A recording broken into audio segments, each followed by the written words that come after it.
मेरे प्रिय आत्मन, मैंने बोला अगर साधना की यात्रा शुरू करना चाहते हो तो मन के भाव को, मन के विचारों को और मन के स्वभाव को बदलना पड़ेगा। क्या इससे बात बन जाएगी? नहीं, मैंने हाँ नहीं बोली। अगर आप प्रभु को कण कण में महसूस करना चाहते हो, अगर आप प्रभु के साकार रूप में दर्शन करना चाहते हो, अगर आप प्रभु के निराकार रूप में अनुभव करना चाहते हो, अगर आप प्रभु को निराकार रूप में अनुभव करना चाहते हो तो सबसे पहले मन की चंचलता ख़त्म करनी पड़ेगी। सबसे पहले क्या करना पड़ेगा? मन की चंचलता को ख़त्म करना पड़ेगा। मन का चंचल स्वभाव प्रभु ने बनाया है, इसलिए ये सोच लो जो चीज़ प्रभु ने बनाई है उसको आप बदलने की पोजीशन में हो कि नहीं हो। मन की चंचलता का स्वभाव प्रभु ने बनाया है, स्वभाव प्रभु ने बनाया है, इसलिए इसकी चंचलता बड़ी आसानी से ख़त्म नहीं हो सकती। पहले जानना होगा मन की चंचलता क्या है, फिर ही मन की विकारों को, मन की चंचलता को ख़त्म करने का प्रयास कर सकते हो। पहले उसका कारण जानोगे, फिर ही कारण का निवारण जानोगे ना। और साधना के लिए मन विकारों से मुक्त होना बहुत ज़रूरी है। विकार क्या हैं, इन्हें कैसे ख़त्म किया जा सके? मन से सब प्रकार के वहम भ्रम अंधविश्वास ख़त्म करके अपने चिंतन को सत्य पर आधारित करके साधना आराधना करनी होगी। अगर आप उसमें विकास चाहते हो तो आपको मन से सब प्रकार के वहम भ्रम ख़त्म करके, अंधविश्वास ख़त्म करके और इसका चिंतन को सही सत्य पर आधारित करके फिर साधना आराधना का फल मिल सकता है। मन से कर्तापन का भाव ख़त्म करके सभी प्रकार के कर्म करने होंगे। कर्म नहीं छोड़ने, कर्म करते समय जो कर्तापन का भाव होता है कि मैं कर रहा हूँ, उसको ख़त्म करना है। मन को संसारिक मानसिक धार्मिक बंधनों से मुक्त करना पड़ेगा। ये आसान काम नहीं। संसारिक बंधन, ब्लड रिलेशन, जो आपकी रिश्तेदारियाँ हैं वह बंधन हैं। मानसिक बंधन, किसी से प्यार हो जाना, किसी से हमदर्दी हो जानी, किसी से श्रद्धा हो जानी, किसी के आगे समर्पण कर देना, वे मानसिक बंधन है। धार्मिक बंधन, जन्म से ही माँ बाप किसी न किसी धर्म से आपको जोड़ देते हैं। आगे जाकर वो भी बहुत बंधनों का कारण बनते हैं। वो कहते हैं हमारे धर्म में ये परंपराएं हैं, ये नियम हैं, इसको आपको करना ही पड़ेगा। तो ये बंधन ही है। मन को अहंकार से मुक्त करना है। इसे धीरे धीरे करना होगा। अहंकार इतनी जल्दी नहीं गिर सकता। फिर वर्तमान तथाता में जीना होगा। भविष्य की चिंता नहीं, जो बीत गया उसकी याद नहीं।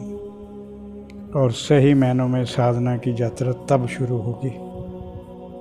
ये मैं साफ स्पष्ट शब्दों में कह सकता हूँ कि मैं आज तक जितने भी भगवा वस्त्र पहनने वाले संतों को मिला हूँ, जितने भी किसी भी परंपरा के होंगे, उनमें से किसी की साधना की यात्रा शुरू होते मैंने नहीं देखी।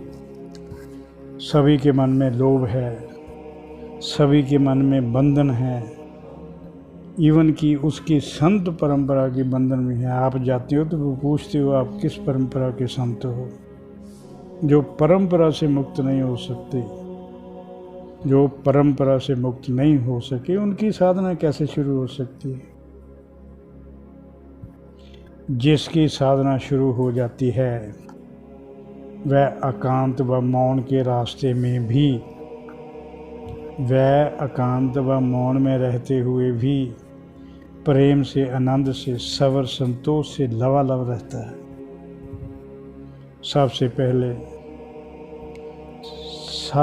पहले सबसे निस्वार्थ प्रेम करना सीखो।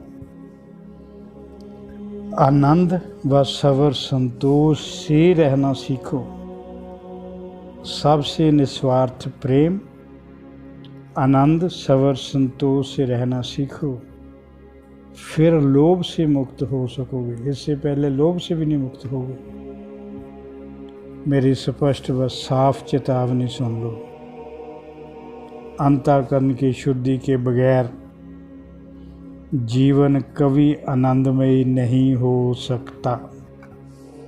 किसी भी धर्म को ज्वाइन कर लो, किसी भी परंपरा से अध्यात्म की यात्रा शुरू कर लो, प्रोग्रेस नहीं मिल सकती जब तक अंतःकरण शुद्ध नहीं हो जाता। तब तक जीवन भी दुखदायी रहेगा, वो आनंदमय नहीं बन सकता। मन प्रेम से भरा होना चाहिए, दया से भरा होना चाहिए। अंतःकरण की शुद्धि में विकारों से मुक्त होना मन पहली शर्त है। सत्य पर आधारित चिंतन होना दूसरी शर्त है। बुद्धि की सकारात्मक सोच होना तीसरी शर्त है। और अहंकार का पूरी तरह गिर जाना चौथी शर्त है। तब अंतःकरण को शुद्ध माना जा सकता है। इसलिए आपका जीवन असाधारण होना चाहिए, दूसरों से अलग। जीवन हर पक्षों खुशहाल होना चाहिए। अगर मन चिंता में ही डूबा रहेगा, फिक्र में ही डूबा रहेगा, तो ना तो जीवन असाधारण होगा, ना खुशहाल होगा। जीवनशीलवान होना चाहिए। आपके आचरण में, आपके व्यवहार में, आपकी वाणी में बहुत विनम्रता होनी चाहिए। जीवन लोभ मुक्त के साथ साथ सबर, संतोष से ओत-प्रोत होना जरूरी। जीवन लोभ से मुक्त होने के साथ साथ सबर, संतोष से ओत-प्रोत होना जरूरी। साधना के विकास के लिए अंतःकरण शुद्ध करना बहुत बड़ी चुनौती है। साधना के रास्ते पर चलने के लिए अंतःकरण को शुद्ध करना सबसे बड़ी चुनौती है, और इसके बगैर तो साधना शुरू हो ही नहीं सकती। जीवन जीना, कैसे जीना, ये फैसला आपको करना है। हम तो केवल अंतःकरण के शुद्धिकरणों में आने वाली रुकावटें बता सकते हैं। संत क्या बता सकते हैं कि अंतःकरण की शुद्धिकरण के लिए ये रुकावटें हैं, इनको दूर करो। मन के बाहरी व भीतरी अशांति के कारण से अवगत करवा सकते हैं। क्या करते हैं? इन कारणों से आपका मन अशांत रहता है। ये या मन के भीतर की बात भी है, ये आपके जीवन के बाहर की बातें हैं जिससे मन दुखी होता है। उनके कारणों का निवारण करो ताकि मन हमेशा प्रसन्न रहे। कारणों को अवगत तो वो करवा देंगे, पर उसका निवारण तो आपको करना पड़ेगा। करना आपको ही पड़ेगा। ये नहीं हो सकता कि मैं अपना अंतःकरण शुद्ध कर लूँ और आपको फ़ायदा हो जाए। नहीं, करना आपको ही पड़ेगा। वह सिर्फ दिशा निर्देश दे सकते हैं, रुकावटों को दूर कर सकते हैं, आपके लिए सहायक बन सकते हैं। इससे ज़्यादा और कुछ नहीं कर सकते।